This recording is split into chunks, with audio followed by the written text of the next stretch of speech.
Selamat pagi, Bu dosen pengampu mata kuliah Etika Bisnis. Di sini saya akan menjawab pertanyaan ujian akhir semester melalui video ini.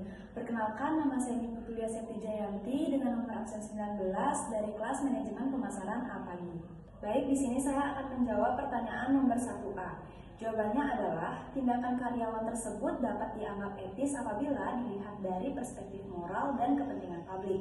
Membocorkan pemalsuan keuangan seperti mengungkap tindakan curang yang dapat merugikan banyak pihak termasuk investor, mitra bisnis, dan masyarakat luas. Meski melanggar loyalitas terhadap perusahaan, karyawan ini bertindak demi kebenaran dan transparansi yang dalam etika profesional disebut sebagai whistleblowing. Namun, tindakan tersebut akan dianggap tidak etis jika motivasinya semata-mata untuk balas dendam atau merugikan perusahaan, bukan untuk memperbaiki keadaan. Baik, di sini saya akan menjawab pertanyaan nomor 1B. Jawabannya yaitu, perusahaan sebaiknya tidak langsung memecat whistleblower, melainkan menilai secara objektif informasi yang diungkapnya.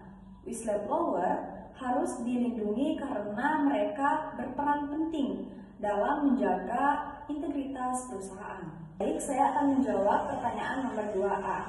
Jadi jawabannya adalah, di sini saya mengambil tindakan pabrik tekstil, yang dimana tindakan pabrik tekstil yang membuang limbah cair langsung ke sungai tanpa etika serius. Perusahaan mengabaikan prinsip tanggung jawab sosial dan kepedulian terhadap dampak lingkungannya demi efisiensi biaya jangka pendek. Praktik ini tidak hanya merusak ekosistem sungai, tetapi juga membahayakan kesehatan masyarakat sekitar.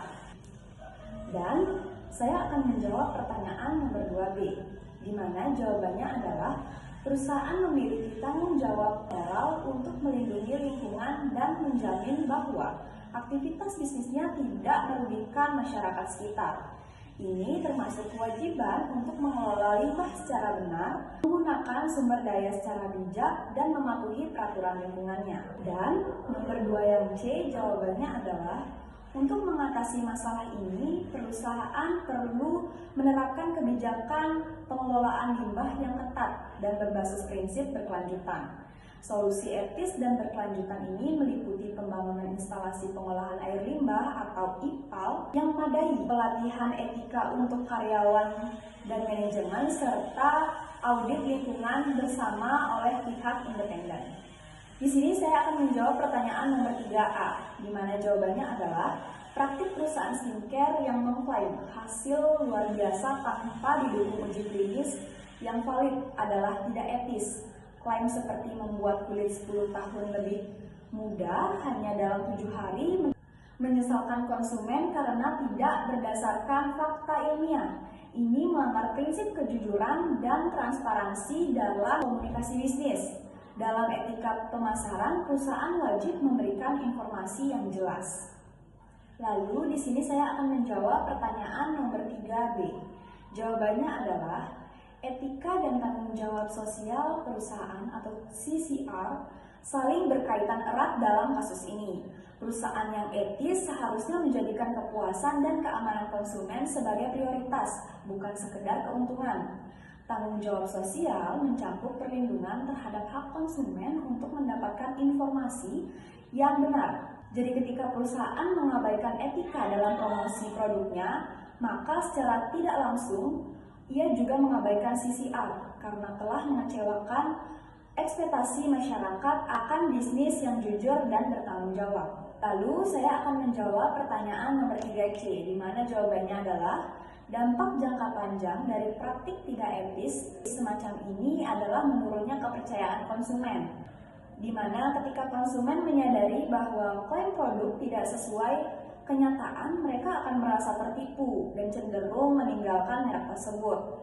Di dalam era digital juga, kekecewaan ini dapat menyebar luas melalui ulasan negatif dan media sosial.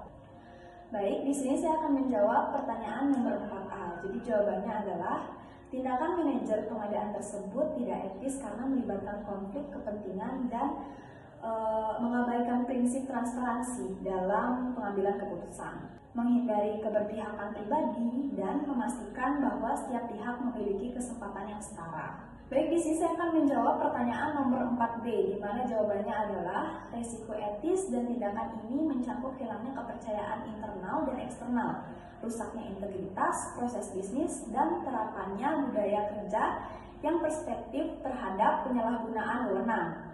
Dari sisi hukum, tindakan ini dapat dikategorikan sebagai praktek nepotisme atau penyalahgunaan jabatan yang dalam banyak yurisdiksi bisa dikenal sanksi administratif atau bahkan pidana jika terbukti merugikan perusahaan atau melibatkan dana publik. Baik, di sini saya akan menjawab pertanyaan nomor 4C yang dimana jawabannya adalah perusahaan perlu menyusun dan menetapkan kebijakan manajemen konflik kepentingan yang tegas dan terstruktur. Kebijakan ini harus mencakup kewajiban bagi semua pegawai untuk mengungkapkan hubungan pribadi atau kepentingan ekonomi dengan calon vendor, serta melarang keterlibatan dalam pengambilan keputusan yang berpotensi menimbulkan konflik. Proses pengadaan harus diatur secara transparansi melalui mekanisme tender terbuka dengan penilaian objektif. Sekian jawaban dari saya. Mohon maaf jika ada salah kata yang disengaja maupun tidak sengaja. Saya tutup dengan selamat siang.